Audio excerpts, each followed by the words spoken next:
పౌరుషాలు పరాక్రమాలు కత్తి పట్టుకుని యుద్ధం చేయడాలు కాదు, ఉపాసనాపరమైన నిష్ఠ ఉంటుంది. ఒక భక్తిలో కానీ జ్ఞానంలో కానీ వైరాగ్యంలో కానీ ఇంతటి నిష్ఠ కలిగినటువంటి కవి మరొకడు కనపడ్డు మనకి తెలుగు సాహిత్యం మొత్తం మీద. ధూర్జటి 16వ శతాబ్దంలో శ్రీకృష్ణదేవరాయల ఆస్థానంలో ఉన్నాడు. అష్టదిగ్గజాలను చెబుతారు 8 మందిని. అందులో మొదటివాడు అలసాని పెద్దన, రెండోవాడు నంది తిమ్మన, మూడోవాడు మాదయ్య గారి మల్లన, నాలుగోవాడు ధూర్జటి, ఐదోవాడు అయ్యలరాజు రామభద్రుడు, ఆరోవాడు భట్టుమూర్తి లేదా రామరాజభూషణుడు, ఏడోవాడు పింగళి సూరణ, ఎనిమిదోవాడు తెనాలి రామకృష్ణుడు. ఈ 8 మంది కృష్ణదేవరాయల యొక్క ఆస్థానంలో ఉన్నారని చెబుతారు. ఆ 8 మంది ఉండడం వేరు, ఒక్క ధూర్జటి ఉండడం వేరు. ఎందుకంటే ధూర్జటి పరమశివ భక్తుడు, కృష్ణదేవరాయలు పరమ వైష్ణవుడు. కానీ మన రాజరికం, మన రాజులు ఎంత గొప్పవాళ్ళు అంటే ఈ శైవ వైష్ణవ భేదం లేకుండా కవిత్వం ఉంటే చాలు గౌరవించారు. కృష్ణదేవరాయలను ఎప్పటికీ సాహితీ సమరాంగణ సార్వభౌముడు, ఆంధ్ర భోజుడు అని ఎందుకంటారంటే కేవలం కవిత్వాన్ని పోషించడం కాదు, ఎటువంటి భేదము లేకుండా పోషించాడు. నువ్వు శివుణ్ణి కీర్తిస్తే నాకే, విష్ణువుని కీర్తిస్తేనేగా, నాకు కావలసింది కవిత్వం. ఆ స్వామి మీద మనస్సు లగ్నమయ్యేలా చెబితే అది కవిత్వం. కవిత్వం ఎందుకు?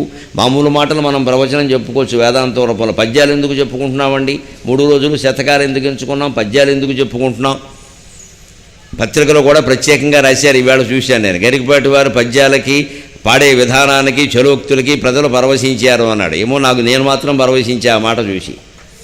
ఓహో, పద్యాలను గుర్తించే జనం ఉన్నారు, పత్రికల్లో కూడా ఉన్నారా అంటే మామూలుగా ఏదో ప్రవచనం చెప్పుకెళ్ళిపోవడానికి పద్యాలు శ్లోకాలు పాడడానికి ఒక తేడా ఉంది ఖచ్చితంగా. మనం పౌరాణిక నాటకాన్ని ఎందుకంత ఆసక్తిగా చూస్తాం? పద్యాలు పాడతారు బ్రహ్మాండంగా. హరిశ్చంద్రుడు పాత్ర వేసేవాడు ఓ బ్రహ్మాండమైన రాగంతో తిరమై సంపదలెల్ల వెంటనొక రీతిన్ సాగిరావు అంటాడు. అంటూ హార్మోనిస్ట్ అంటాడు ఇంకో అరై అంటాడు. ఎందుకంటే ఈయన వచ్చే ముందు ఫుల్ వేసి వచ్చాడు, ఆయన అరై చేయాలి ఇప్పుడు. అది విషయం. సరిపోలేదు, శృతి సరిపోలేదు, ఇంకో అరై ఏమంటే అయ్యావు నువ్వు అంటాడు. ఇంకో అరై ఎందుకు ఏమంటే అంటే ఈయన పూర్తిగా వేశాడు. ఎంత హరిశ్చంద్రుడైతే వ్యవహారమే, లేకపోతే పద్యం నడవద్దో. కానీ మీరు ఆలోచించండి, నాటకం చూస్తూ మనం ఆ విషయం ఆలోచించామండి? లేదే. ఫలానా వారు వేశారు, బ్రహ్మాండంగా వేస్తారండి, ఇంకెవరు వేయలేరండి. ఆయన మనలో ఆ సత్యనిష్టని, ఆ రసాన్ని నింపగలుగుతున్నప్పుడు ఆయన వ్యక్తిగతంగా ఏం పుచ్చుకుంటే మనకెందుకండి? మనకు అనవసరమైన విషయం అది వాళ్ళ కుటుంబ సభ్యులకు సంబంధించి వాళ్ళు చూసుకుంటారు. కాకపోతే మనకు ఏదైనా స్నేహమో ఏదైనా ఉంటే విడిగా కలిసినప్పుడు చెబుతాం, అయ్యా మీరు ఎంత చేస్తున్నారు, కాస్త ఇది మానుకోండి అని చెబుతాం. వాడి ఇష్టం, మానుకుంటే లేదా మనకు అనవసరం. కానీ మనం చూసామా లేదా దాన్ని? అలాగా మనకి ఈ నాటకాలు ఇవి వేసినప్పుడు మనం ఎలా గమనిస్తున్నామో అందరి కవుల విషయంలో అలాగే ఉండాలి. ముఖ్యంగా ధూర్జటి శ్రీనాథుడు అనేసరికి మనకి సాహిత్యవేత్తల్లో కూడా వ్యాపించిన అభిప్రాయం ఏమిటంటే వారికి ఏవో కొన్ని అలవాట్లు ఉన్నాయట కదండి, మనకి లేవా? మనకి ఎందుకే గొడవ? ధూర్జటి పరమశివభక్తుడైనప్పటికీ, ఆయన వీరవైష్ణవుడైనప్పటికీ నాకు కవిత్వం కావాలయ్యా. కవిత్వం అంటే పద్యాల రూపంలో ఆకట్టుకునేలా చెబుతారు విషయాన్ని. ఊరికే శివుడు గొప్పవాడు, బ్రహ్మ ఆత్మ పరమాత్మ తదాత్మ జీవాత్మ, ఇది అందులో కలిగిను అది ఇందులో కలిగినట్టు విసుగొస్తుంది వేదాంతం వినడానికి. ఊరికి చెబుతుంటే బాగానే ఉంటుంది కానీ వినబుద్ధి కాదు, ఎక్కట్లేదు మనస్సుకి. అది ఎక్కాలంటే పద్యాలు ఉండాలి, నవరసాలు ఉండాలి, శృంగారపరం శృంగార రసం, అద్భుత రసం, అన్ని రకాల రసాలు ఉండాలి అక్కడ. శృంగార హాస్య కరుణ అద్భుత భయ బీభత్స భయానక, ఇలా అన్ని రకాల రసాలతో ఉండాలి. ఆ నవరసభరితమైన కవిత్వం చెప్పడమే నాకు ముఖ్యమయ్యా అని శ్రీకృష్ణదేవరాయలు ధూర్జటిని గౌరవించారు. ఆయన కూడా అలాగే కృష్ణదేవరాయలు ఏదో గౌరవించాడు కదా అని చెప్పేసి ఆయన మొహమాటం కోసం ఎప్పుడూ పద్యాలు రాయలేదు. రాజుల్ని వ్యతిరేకించే పద్యాల్ని, రాజుల్ని అవసరమైతే వాళ్ళ ప్రవర్తనను బట్టి వాళ్ళ పద్ధతిని బట్టి తప్పు పట్టే పద్యాలు కూడా రాజు మొహమ్మద్ చెప్పాడు. అంతర్ధైర్యం ధూర్జటికి. ఎందుకంటే మరి అలా చెబితే ఆ రాజు పదవి నుంచి తీసేస్తే తీసేయను, నేను నిజం చెబుతానని చెప్పాడు. కృష్ణదేవరాయలు కూడా ఎంత సౌజన్యమూర్తి అంటే ఆయన నిజం చెప్పాడు కదండి. ఆయన నా పేరేమైనా పెట్టాడా? రాజులు మత్తులు అన్నాడు ఆయన. రాజులు మత్తులు, కృష్ణదేవరాయలు మత్తుడు అనలేదు కదా. ఎవరైనా విమర్శలను అలాగే తీసుకోవాలి. మమ్మల్ని అన్నారని మా వెనకాల పడితే మేము చేసేది ఏం లేదు. ఎవరి పేరు పెట్టలేదుగా మేము. నాయకులు ఎలా ఉంటారు అంటే అలా తీసుకోవాలి. కానీ ఏ నాయకుడు వచ్చి నన్ను అన్నావంటే నేనేం చేయను, నిన్ను అనలేదు, నీ పేరు పెట్టలేదు. కానీ చెప్పవలసిన విషయం చెబుతాం. మేము కూడా చెప్పకపోతే ఎవరు చెబుతారండి? సమాజంలో మంచి మార్పుల కోసం కదా ప్రవచనం. కేవలం ఏకాదశి పుణ్యం కోసమా మనం కూర్చున్నది ఇక్కడ? అదైతే గుళ్ళోకి వెళ్ళి దర్శనం చేసుకుంటే పుణ్యం వస్తుందమ్మా, దీని వెండం ఎందుకు? మన మనస్సులో గొప్ప మార్పు రావాలి, చైతన్యవంతులం కావాలి, దీప్తిమంతులం కావాలి. ప్రవచనం విని వెళ్ళారు ఇవాళ 3 రోజులు 3 శతకాల్లో నా ఓపెనంత మేరకు నేను చెప్పాను అంటే మామిడి కుదురులో ఈ విన్నటువంటి వాళ్ళు ఎవరి జీవితంలో దుఃఖం ఉండద్దు. దాని ప్రయోజనం అది, దాని లక్ష్యం అది.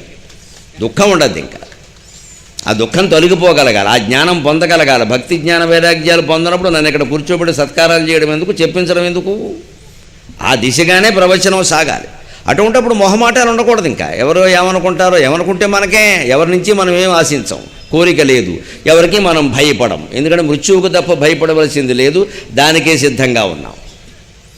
దాని గురించి ఇంకో ఆలోచన ఏం లేదు. కోరిక లేనివాడు, భయం లేనివాడు దేనికి ఇబ్బంది పడ్డు, నిక్కచ్చిగానే మాట్లాడతాడు. కొన్ని కోరికలు ఉన్నవాడు, భయాలు ఉన్నవాడే ఇబ్బంది పడతాడు. వారిని వీరిని కాకాబట్టే ప్రయత్నం చేస్తాడు. భగవంతుడి దయ వల్ల మనకు అవసరం లేదు, మనకు కోరిక లేదు, భయము లేదు. అటువంటిప్పుడు నిర్భయంగా భగవంతుడు మనకి బాధ్యత ఎందుకు ఇచ్చాడు అంటే, నిస్సంకోచంగా నువ్వు నిజంగా నిజాన్ని చెప్పవయ్యా, సమాజంలో రావాల్సిన మార్పులు రావాల్సిందే. అందుకోసమే నేను ఇందాక వితంతువుల ప్రస్తావన కూడా తీసుకొచ్చి చెప్పాను ప్రార్థన రూపంలో. అది కొంతమందికి నచ్చదు, నేనేం చేయను దానికి. సత్యం చెప్పవలసిందే. మీ అందరికీ నచ్చుతుందా లేదా అని చూడాలంటే నాకు నచ్చద్దు, పరమేశ్వరుడికి నచ్చద్దా? అంచేది ఇవన్నీ మనం ఆలోచించుకోలేం ఖచ్చితంగా. అలాగ మనం కూడా జీవితంలో కోరికల్ని తగ్గించుకుంటే, భయాన్ని తగ్గించుకుంటే నిస్సంకోచంగా బతకగలం, హాయిగా ఉండగలం. అందరం ఎవరైనా ప్రయత్నం చేయవలసింది అదే. మనం ఎదుటి వాళ్ళకి ఎందుకు బానిసలు అవుతామంటే మన కోరికల కారణంగా. ఒక చిన్న ఊళ్ళో ఉండేవాడు కూడా ఒక రాజకీయమైన పదవి కోరుకోగానే పెద్ద నాయకుల వెనకాల తిరుగుతాడు. మీరు చూసుకోండి, వాళ్ళ వెనకాల తిరుగుతాడు. వాళ్ళు ఎక్కడికి వెడితే అక్కడికి వెళ్ళడం, వాళ్ళ విమానం టిక్కెట్లన్నీ వీడు కొనడం, కర్మ అంటారు దీన్ని. వాళ్ళని కార్లు వీడు తీసుకెడుతూ ఉండడం, వాళ్ళు ఎవరో వస్తున్నారంటే వీడి ఇంట్లో డిన్నర్ ఏర్పాటు చేయడం. నేను చూసుకుంటానండి, ఒక 100 మందికి భోజనాలు అయిపోయింది ఈయన పని. ఇక్కడ ₹1,00,000 అయింది ఖర్చు. ఎవడొస్తాడు ఈ ఖర్చు? ఆయన అడిగామనుకోండి మనం, ఏమయ్యా ఆయన ఎవరో వస్తే నువ్వేమిటయా 100 మందికి భోజనాలంటే ఏమంటాడు? నీకేం తెలుసు, ఊరుకో, తర్వాత 25 లక్షల కాంట్రాక్టు, నీకేం తెలుసు అంటాడు. ఆ కాంట్రాక్ట్ లేకుండా ఇక్కడ కాకరకాయ కూర ఉండదు ఇక్కడ. అది విషయం. అంటే ఆయనకి ఆ కాంట్రాక్ట్ మీద భ్రమ లేకపోతే ఆ నాయకుడు ఎవరికో డిన్నర్లు ఇవ్వాల్సిన అవసరం ఈయనకి లేదు కదండి. మొహమాటం లేకుండా ఆలోచిద్దాం. అంటే ఈయనకి ఎక్కడ పడుతున్నాడు, గోతులో, ఆ భ్రమలో పడుతున్నాడు. అదేదో వస్తుంది, దానికోసం ఖర్చు పెట్టారు. ఇంత ఖర్చు పెడితే వస్తుందని ఏదైనా ఉందా? ఇంకోటి ఇంకా ఎక్కువ ఖర్చు పెట్టచ్చు. అసలు ఈ మనం ఏ నాయకుడిని ఆశ్రయించావో ఆ నాయకుడు పదవే శ్రీమద్ రమారమణ గోవిందో హరి అవ్వచ్చు. అప్పుడేముంది, వాడే మన ఇంటికి పోయినానికి వస్తాడు. ఇవన్నీ జరుగుతాయో జరగవో చెప్పలేము, కానీ చేస్తున్నామా లేదా? మన బానిసలను చేస్తున్నవి ఈ కోరికలే. రాజకీయం అర్థం కాకపోతే జీవితంలో ఏ విషయమూ అర్థం కాదు. రాజకీయం అర్థమైతేనే జీవితం అర్థమవుతుంది. మన జీవితాల నుంచే రాజకీయం వచ్చింది, కొత్తగా ఎక్కడి నుంచి రాలేదు అది. అందుకే ఇంతటి రాజు అయినప్పటికీ, రాజకీయం చేసిన వాడైనప్పటికీ కృష్ణదేవరాయలను ఎందుకు గౌరవిస్తున్నామంటే, ఎటువంటి పక్షపాతాలకి పోకుండా దుర్జుడిని గౌరవించాడు. నీ కవిత్వం నాకు ముఖ్యం అన్నాడు. అందుకే నిస్సంకోచంగా, నిస్సందేహంగా ఆయన శతకంలో పద్యాలు చెప్పాడు. ఎలా ఉంటాయో చూద్దాం ఒక్కొక్కటి. శ్రీ విద్యుత్కలితాజవం జవమఘాజీమూత పాపంబుధారావేగంబున మన్మనోబ్జ సముదీర్ణత్వంబు గోల్పోయితిన్ దేవా నీ కరుణాశరత్ సమయము ఇంతే జాలు చిద్భావనా సేవంతామరతం పరైమనియదన్ శ్రీకాళహస్తీశ్వర. ప్రతి పద్యానికి చివరలో ఈయన శ్రీకాళహస్తీశ్వర అనే మొకుటం ఉంచుతాడు. దీన్ని మొకుటం అంట. ఆ శ్రీకాళహస్తీశ్వర అనే మాట తెలుగు ఛందస్సుల్లో శార్దూలంలోనూ మత్యాభంలోనూ మాత్రమే ఇముడుతుంది. అంచే దీని రాసిన పద్యాలు 100 పద్యాలు కూడా శార్దూల మత్యాభ ఛందస్సుల్లోనే రాశాడు. ఇంకో ఛందస్సు ఇక్కడే మనది. అంత పద్ధతిగా ఉంటుంది కవిత్వం అంటే. అందుకని ప్రతిదానికి ముందు శ్రీకాళహస్తీశ్వర అని ఉంటుంది. ఆయన నివసించినటువంటి ప్రాంతం, అక్కడ ప్రసిద్ధమైనటువంటి దైవం శ్రీకాళహస్తీశ్వరుడు కావడం వల్ల ఆ పేరు మీద రాశాడు. కానీ ఎక్కడైనా మనం శివుని గురించి చెప్పుకోవడానికి పనికొస్తుంది. అన్నీ దేవుడి పేరు మీద చెప్పాడు. జీవితంలో విషయాలు కూడా, రాజకీయాలు కూడా, సమాజంలో ఉండే విషయాలు కూడా దేవుడి పేరు మీదే చెప్పారు శతక కవులందరూ. నరసింహ శతకంలో శేషప్ప గారు కూడా అన్ని సమాజంలో విషయాలే చెబుతాడు. వైకుంఠంలో విషయాలు ఏం చెప్పడు. ఇక్కడ చెప్పి మా సమాజం ఎలా పాడైపోయింది నువ్వు బాగు చేయి అంటాడు. చివరి మాత్రం దేవుడి పేరు పెడతాడు. ఎందుకోసం తెలుసా? ఎవరి పేరు, అందరు సమాజం చెడిపోయిన విధానం చెప్పి దీనికి వీడు కారణం, దీనికి వీడు కారణం, వీళ్ళందరినీ చెతకొట్టు అన్నాడు అనుకో, ఇవి వచ్చిన వాళ్ళందరూ వచ్చి కవి గారిని చెతకొడతారు, వచ్చి మా పేర్లు పెడతావా ఇందులో అని. అందుకని శతకకవి ఏం చేస్తారంటే భూషణ వికాస శ్రీధర్మపురి నివాస దుష్ట సంహార నరసింహ దురిత దూర అని చెప్తాడు. చెప్పేది సమాజమే. దశరథి కరుణాపయోనిధి అంటాడు, అది చెప్పేది సమాజమే. ఇక్కడ శ్రీకాళహస్తీశ్వర అంటాడు, చెప్పేది సమాజం గురించి. మన జీవితాలు బాగుపడడం కోసమే వీళ్ళందరూ పద్యాలు రాశారు, వేరే ఉద్దేశం ఏం లేదు ఇక్కడ. అందుకని మనం ఆ దృష్టితోనే శతకాన్ని పరిశీలించాలి. సంసార జీవితంలో మనం ఎందుకు ఇంత ఇబ్బంది పడుతున్నామో చెబుతున్నాడు ఇక్కడ. శ్రీ విద్యుత్కలిత ఆజవం జవ మహాజీమూత పాపాంబుధారావేగంబున మన్మనోబ్జ సముదీర్ణత్వంబుగోల్పోయితిన్ దేవా. ఆజవం జవము అంటే సంసారం, సంస్కృతం మాటది. ఆజవం జవం ఆజవం జవం సంసారం అంటారు. సరిగ్గా ఆ మాట చూడండి ఎలా పుట్టిందో. ఆజవం జవం ఆజవం జవం ఆజవం జవం అంటే జిగురు జిగురు జిగురు బంక, ఎంతకీ వదలది. ఇందుకే ఆజవం జవం అంటారు. ఇది ఓ బంక, ఇది ఇప్పటికి తినలేదు కాదు. ఇది ఓ కోరిక తర్వాత ఓ కోరిక, ఓ కోరిక తర్వాత ఓ కోరిక పుడుతూనే ఉంటుంది. పిల్లలు లేకపోతే ముందు పిల్లలు లేరు పిల్లలు లేరు పిల్లలు లేరు పిల్లలు లేరు అంటారు. తర్వాత ఆవిడకో పిల్లాడు పుట్టిన తర్వాత పిల్లాడు పుట్టాడండి బాగున్నారంటే బాగున్నారండి, కానీ అర్భకంగా ఉన్నాడండి, ఉంటాడో పోతాడో తెలియదు అని ఆరోగ్యం బెంగ. ఆరోగ్యం కూడా బాగున్నాక బాగా బళ్ళో వేసాక ఏమండి బళ్ళో వేశారు కదా మీ అబ్బాయి అంటే వేసాం కానండి లెక్కల్లో డల్లగా ఉన్నాడంటుంది. మళ్ళీ 2వ తరగతి బెంగ. ఆ లెక్కలు కూడా పూర్తి వాడు 10వ తరగతిలోకి వచ్చాక మీ వాడు 10వ తరగతిలోకి వచ్చాడు కదమ్మా సుఖంగా ఉన్నారా ఆనందంగా అంటే 10th క్లాస్ అండి పెద్దగా అండమండి పరీక్షలండి అంటుంది. ఆ 10th కూడా అయిపోయి వాడు ఇంటర్మీడియట్లోకి వచ్చాక బాగున్నారంటే ఇంటర్మీడియట్ పరీక్షలండి వేళ ప్రారంభం అండి. ఏం బాగుంటాను ఇంటర్ అయితే 10th ఏముందండి ఎవరన్నా అవుతారు, నేను కూడా చదివానండి 10th ఆఫీస్ పెళ్లి చేశారండి మా నాన్న, లేకపోతే PhD చేయాలి, ఏవో మాటలు చెప్తారు ఇక్కడ. మా వాడు ఇంటర్మీడియట్ అవ్వాలి కదా, ఇంటర్మీడియట్ కూడా అయిన తర్వాత ఎంసెట్ అవ్వాలి కదండి అంటారు, ఎంసెట్ కూడా అయిన తర్వాత ర్యాంక్ రావాలి కదండి అంటారు, ర్యాంక్ కూడా వచ్చిన తర్వాత ఇంజనీరింగ్లో సీటు రావాలి కదండి అంటాడు, ఇంజనీరింగ్లో సీటు కూడా వచ్చిన తర్వాత CCE వచ్చిందండి ECE రాలేదండి అంటారు. అందులో కూడా సీటు వచ్చిన తర్వాత 4 ఏళ్ళు అయిపోయిన తర్వాత క్యాంపస్ ఇంటర్వ్యూలో ఎంపిక అవ్వాలి కదండి అంటారు, ఎంపిక కూడా అయిన తర్వాత వచ్చింది కానండి TCSలో రాలేదండి CTSలో వచ్చిందంటారు. ఒకవేళ TCSలోనే వచ్చిందనుకో వచ్చింది కానండి ప్యాకేజీ బాగోలేదండి కొంచెం లీకేజీ ఉందంటాడు.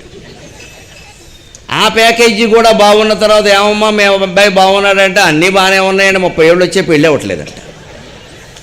మరి ఇవన్నీ అయ్యాక 30 ఏళ్ళే వస్తాయి. మరి పూర్వం ఏవి చూడకుండా 16-17 రాగానే చేసి పారేసేవారు, గొడవ లేదు, ఏముంది ఏం లేదని చూసేవారు కదా, మొగాడే కదా చేసేయండి అనేవారైతే.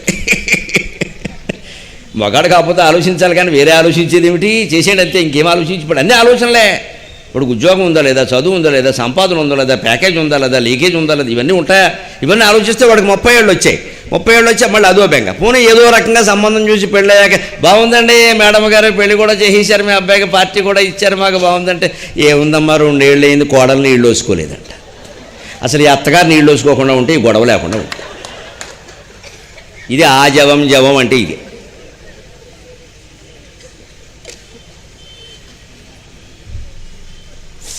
మన దారిని మనం ఆడాళ్ళమైనా మొగాళ్ళమైనా బ్రహ్మచారిగా ఉండిపోయి శుభ్రంగా గుళ్ళో కూర్చొని ధ్యానం చేసుకుంటే ఇంత ముద్ద ప్రసాదమైనా పెడతారు అక్కడ, బతకడానికి అది చాలు. లేనిపోని కోరికలు అన్నీ పెట్టుకుని ఒక వయస్సు వచ్చేసరికి తోడు నీడ దూడ పేడ ఇవన్నీ వచ్చాయి ఇక్కడ. ఈ చివరికి దూడ పేడ అయింది, తోడు లేదు నోడ లేదు దెయ్యం అయింది ఇక్కడ. ఆడ అంతే మొగ అంతే. అన్ని సమస్యలు తీరిపోతాయి కదా అని ఆడాళ్ళు పెళ్లి చేసుకుంటారు ఒక మగాన్ని, వాడు పెద్ద సమస్య అయిపోతాడు. తర్వాత వీడి సమస్య అయిపోయాడు, మిగిలిన సమస్యలు పోయి వీడే సమస్య అయిపోయాడు. బయటికి వెడితే ఎందుకు వెళ్ళే ఉంటాడు, ఆలస్యంగా వస్తే ఆలస్యంగా, ఇంట్లో కూర్చుంటే అత్తమాని ఇంట్లో కూర్చుంటే గుడిపాములు అంటాడు, ఏమన్నా గొడవే. సంపాదించొద్దా అంటాడు, సంపాదించొద్దేమో అటు చూసే ఇటు చూసామంటాడు. మరి ఇటు చూడకుండా ఎలా సంపాదిస్తాడు? అన్నీ గొడవలేనండి. కానీ అలా మానేస్తావా, ఏదో భ్రమ, మనం ఒప్పుకోం. కానీ నిర్భయంగా నిస్సంకోచంగా చెప్పాలంటే ఒకటేనండి, లైంగిక వాంఛ అది ధార్మికంగా తీర్చుకోవడానికి మన వాళ్ళు ఏర్పాటు చేసిన వ్యవస్థే వివాహం. మనకు మూలమైంది అది. జంతువులకైనా మనకైనా కామవాంఛ తప్పదు. మన ఋషులు ఇది గమనించి వీళ్ళు ఎలాగూ తప్పదు, ఇది తట్టుకోలేరు, జంతువుల్లా ప్రవర్తిస్తారు విశృంఖలంగా. దానికి బదులు మనం వివాహ వ్యవస్థను ఏర్పాటు చేస్తే ఈ వాంఛ తీరడంతో పాటుగా దాంతోనే సంతానాన్ని కానీ ఆ సంతానంతో పాటు అతిథి సేవ కూడా చేసి ఈ కుటుంబం మొత్తం సమాజానికి ఒక కరదీపంలాగా వెలుగుతుంది అని మనకి ఏర్పాటు చేసిన వ్యవస్థే వివాహ వ్యవస్థ. ఆ వివాహాన్ని అందుకోసం గౌరవించాలి మనం. అందులో అన్నీ ఉన్నాయి, తోడు ఉంది, నీడ ఉంది, కామవాంఛలో ఉన్నాయి, సంతానము ఉన్నాయి, సంపాదనలో ఉన్నాయి, అన్నీ ఉన్నాయి. మనకి ఎలాగో కొన్ని వాంఛలు తప్పవు కాబట్టి వాటిని కాస్త ధార్మికం చేసి ఒక పద్ధతిగా సాధించుకునే అవకాశం కల్పించి తద్వారా మోక్షాన్ని పొందే అవకాశం కూడా కలిగించారు ఋషులు. ఎంత గొప్పవాళ్ళు. ఇది ఆజవంజం. అందుకే మనమేం నేర్చుకోవాలి, దీంట్లో ఉంటూనే ఎలాగూ ఉన్నాం కదా, మీరు ఉన్నారు, నేను ఉన్నాను, ఎలా ఉండాలో నేర్చుకోవాలి. కానీ ఎలా ఉంటాట మనిషి. శ్రీ విద్యుత్ కలిత శతకాలన్నీ తెలుగు కావ్యాలు ఏవైనా సరే శ్రీకారంతో మొదలు పెడతా. శ్రీవాణి గిరిజ ఆశ్చరాయ దధతో అని మొదలుపెట్టాడు ఆదికవి నన్నయ్య. శ్రీజన గౌరినాబరకు చల్వకు చిత్తము పల్లవింప అని మొదలుపెట్టాడు తిక్కన గారు. అలాగే అందరూ శ్రీకారంతో మొదలు పెడతారు. అందుకే ఈ శతకాన్ని కూడా ఆయన శ్రీ విద్యుత్ కలిత, నిన్న కూడా దాశరథి శతకం చూసుకున్నాం. శ్రీ రఘురామచారు తులసీదళధామ అని శ్రీకారంతో మొదలుపెట్టాడు. ఓంకారంతో మొదలుపెట్టడం, అధ అనే శబ్దంతో మొదలుపెట్టడం సంస్కృత కావ్యాల సంప్రదాయం అయితే, శ్రీకారంతో మొదలుపెట్టడం తెలుగు కావ్యాల సంప్రదాయం. అందుకని శ్రీతో మొదలుపెట్టాడు. కానీ ఊరికే మొదలుపెట్టడం కోసం అక్షరం కాదు, దానికి అర్థం ఉంది అక్కడ. శ్రీ విద్యుత్ కలితా జవం జవం. మన సంసారం ఎటువంటిది అంటే, శ్రీ అంటే డబ్బు. ఆ డబ్బు అనేది విద్యుత్తు కరెంటు షాక్లా తగులుతుంది మనకి. సంసారం అనేది మొదలుపెట్టాక సంపాదనకి అంతు ఉండదు, అర్థం ఉండదు. బ్రహ్మచారిగా ఉన్నవాడిని ఎవరైనా ఒక దశలో ఎలా ఉంటాడంటే, అతను ఎలా ఆలోచిస్తాడంటే, నా ఒక్కడికింత ఎందుకు పని లేక, నా ఒక్కడికింత ఎందుకు అని నలుగురితో సర్దుకుంటాడు. ఏదో ఒక రూమ్లో ఉంటాడు, ఏదో 4 జతల బట్టలు చాలే అనుకుంటాడు. బ్రహ్మచారులు సాధారణంగా కాలేజీలు చదివేవాళ్ళు నగరాలకు వెళ్ళి గదుల్లో ఉంటారు కదా, వాళ్ళు ఎంత సామరస్యంగా ఉంటారో చూడండి. మన అబ్బాయిలే నలుగురు కలిసి ఉంటారు. ఎవడి బట్టలు ఎవడు తొడుక్కుంటాడో తెలియదు, ఎవడి చెప్పులు ఎవడు వేసుకుంటాడో తెలియదు. అసలు అక్కడ దండం మీద ఉన్నవి వేసుకు వెళ్ళిపోతాడు. ఏమిట్రా అవి వేసుకున్నామంటే అక్కడ ఉంది వేసుకున్నానంటాడు అంతే. అంత స్నేహంతో ఉంటారని ఆశ్చర్యకరంగా. ఎక్కడ పొరపచ్చాలు ఉండవండి. అందులో కుల భేదాలు ఉంటాయి, మత భేదాలు ఉంటాయి, ఆర్థిక భేదాలు ఉంటాయి. ఏది పట్టించుకోరండి. స్నేహం అంటే మా ఫ్రెండ్. అదే అందులో ఒక్కడికి మీరు పెళ్లి చేయండి, వాడు మొత్తం బయటకు వచ్చాక ఇక మొత్తం భార్యే అంతే. ఇక మొత్తం ఈ 3 ఫ్రెండ్స్ని మర్చిపోతాడు. ఈ ఫ్రెండ్స్ ఎవరైనా ఫోన్ చేస్తే వాడికి పలికితే పలుకుతాడు, లేకపోతే లేదు. పొరపాటున భార్య మాత్రం మిశ్రికాలు ఇచ్చిందంటే గుర్రం వేసుకెళ్ళిపోతాడు అర్జెంటుగా. అందులో కొత్తగా పెళ్ళైన 2 ఏళ్ళు అలాగే ఉంటుంది. తర్వాత రావడమ్మా అనుమానం లేదు, మొదటే వస్తారు. మా ఆవిడకి కోపం వస్తుంది, ఇది ఫ్రెండ్స్ కోపం వస్తుందనే మాట లేదు ఇక్కడ. ఓ ఏడాది 2 ఏళ్ళు అలాగే ఉంటాడు.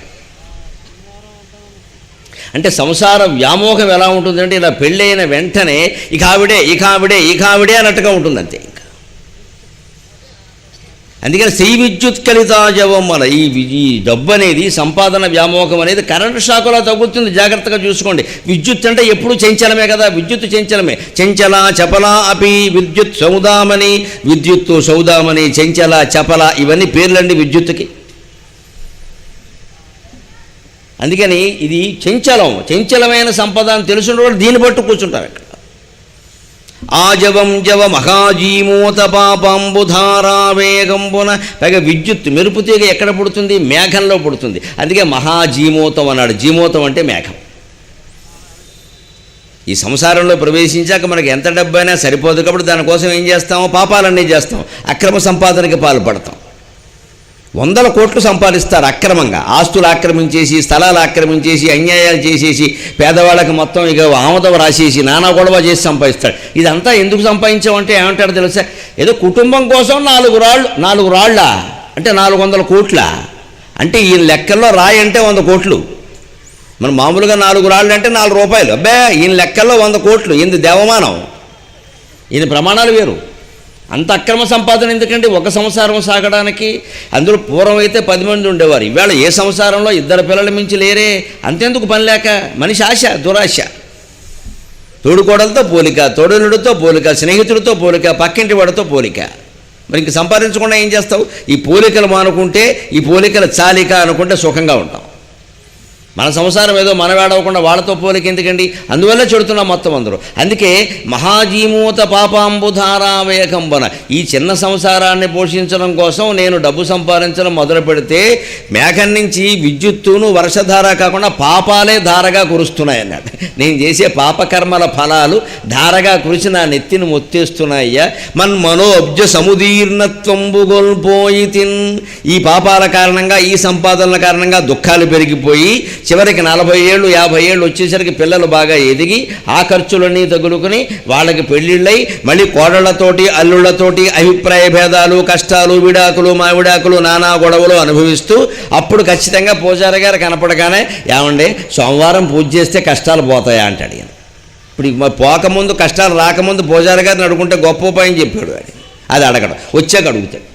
ఆయన ఏం చేస్తాడు పాపం, ఆయన మాత్రం రావయ్యా 10 సోమవారాలు చేసుకో, శివుడి చుట్టూ 10 సార్లు తిరుగు, నా చుట్టూ కూడా 2 సార్లు తిరుగు అంటాడు ఆయన.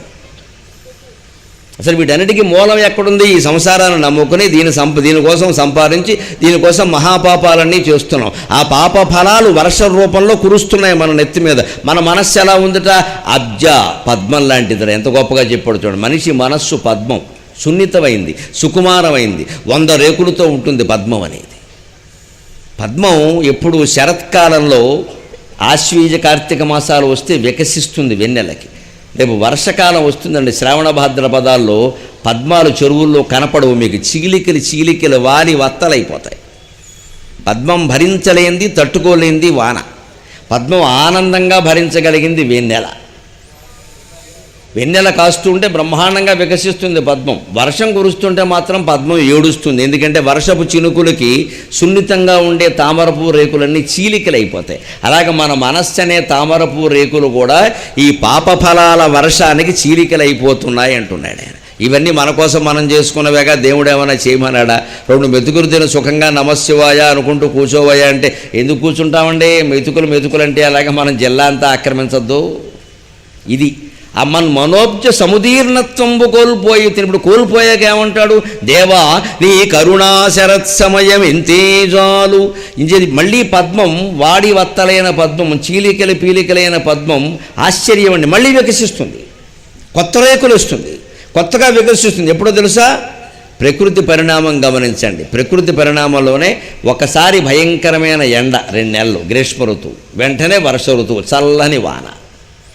ఆ వానకి పద్మాలు వాడి వత్తలైపోతాయి. వెంటనే భగవంతుడు ఏం చేస్తున్నాడు? వర్ష ఋతువు తర్వాత శరదృతువు, భాద్రపదంతో వర్ష ఋతువు అయిపోతుంది. వెంటనే శరదృతువు, ఆశ్వీజ కార్తీక మాసాలు అమ్మవారి నవరాత్రులు జరుపుకుంటాం మనం, శరన్నవరాత్రులు అని. అంటే వర్షం వల్ల పద్మాలు చీలికలైపోతే భగవంతుడు మళ్ళీ వెన్నెల కురిపించి, వెన్నెల కాయించి ఆ పద్మాలను మళ్ళీ వృద్ధి పొందింపజేస్తున్నాడా లేదా? అలాగే మన జీవితం కూడా రకరకాల కష్టాల వల్ల చీలికలైపోతే భగవంతుడైనటువంటి పరమేశ్వరుణ్ణి, పార్వతీ రామలింగేశ్వర స్వామిని నమ్ముకుంటే ఆయన మన మనస్సు అనే పద్మాలను మళ్ళీ శరదృతువులాగా వికసింపజేస్తాడు ఖచ్చితంగా. అది మనం దృష్టిలో పెట్టుకోవాలి. బాధపడాల్సిన అవసరం లేదు, దుఃఖపడాల్సిన అవసరం లేదు. గుడి ఉన్న చోట కన్నీళ్లు ఉండకూడదండి. గుడి ఉన్నదే కన్నీళ్లు పోగొట్టడానికి. మనకి దుఃఖం వస్తే మానవ మాత్రులు చాలామందికి బంధువులకు చెప్పుకుంటాం మనం. మేనమావకు చెబుతాం, తోడళ్ళకు చెబుతాం, వాడికి చెబుతాం, వీడికి చెబుతాం. వాళ్ళు ఎవరు తీర్చారండి? పైగా బయటికి వెళ్ళి ప్రచారం చేస్తారు, మన లోకువు గట్టి ప్రచారం చేస్తారు.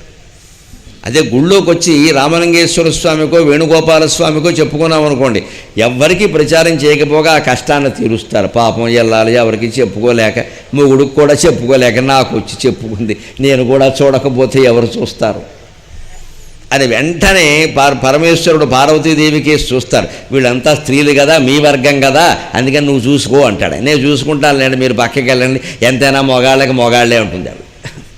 ఆవిడ మనం చూస్తుంది. ఎవరు చూస్తే ఏమమ్మా? పార్వతీదేవి చూస్తే, శివుడు చూస్తే మనకు కావాల్సింది పని జరగడమేగా. అందుకని భగవంతుడికి చెప్పుకుంటే మన మనస్సు ఎంతగా వర్షకాలంలో పద్మంలాగా చీలికలైపోయినా మళ్ళీ ఆయన కరుణ అనేటువంటి శరదృతువుని వెన్నెలను కాసేలా చేసి దాన్ని వికసింపజేయగలడు.